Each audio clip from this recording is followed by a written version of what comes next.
So Ben Carson's been in the news for some things he's been saying lately. One thing in particular is he was asked if he was in a situation like the shooting in California, what would he do?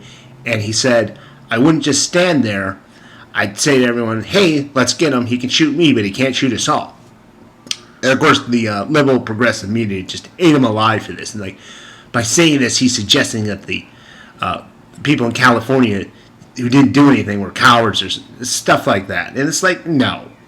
I mean, what they're doing is basically a hatchet job. He's a Republican, and they don't like what he has to say. When all it was a hypothetical question. He was asked, what would he do in a situation like that? And he gave a hypothetical answer. When I first heard about the shootings and like the train thing, I was thinking about doing a video where I was going to say what I would do in that situation, but part of me said no, because anyway it could be construed as criticizing what people in the actual situation did.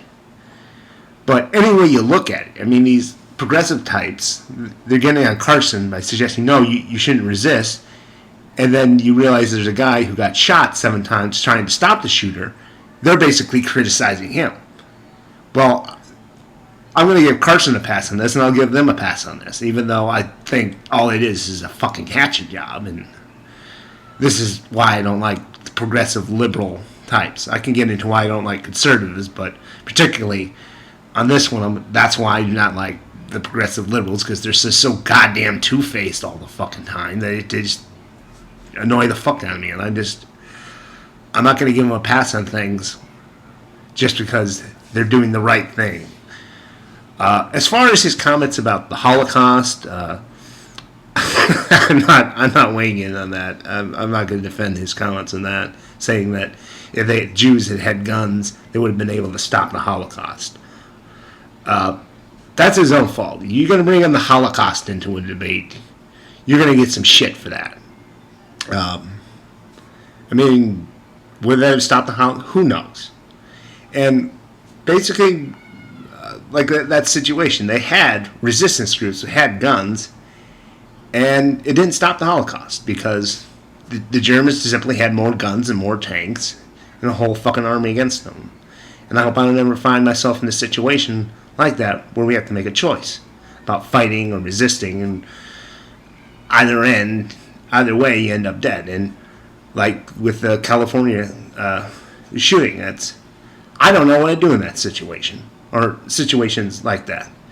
I mean, if someone wants my money, the natural instinct is just to give it to them. But if they want from my ATM card, given how little money I have now, I might resist and get myself killed. Now, if I had won the lottery and I had $103 million, I don't think that'd be a problem because I'd have my money in different banks. They could empty out this ATM account, but they couldn't get the rest of them. But, where I am now economically, I think I might fight for what little money I have, because this person's going to try to take away from me and further push me into poverty. And I'd be dead.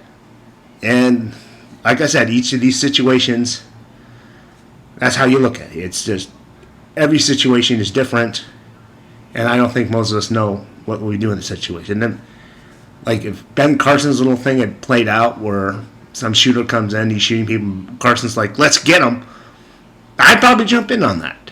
Just because this little guy, soft-spoken neurologist, is willing to risk his life, I'd be right alongside him. Or behind him, because if he's going to put that out, he's going to have to leave that fight. And that's all I got to say on that.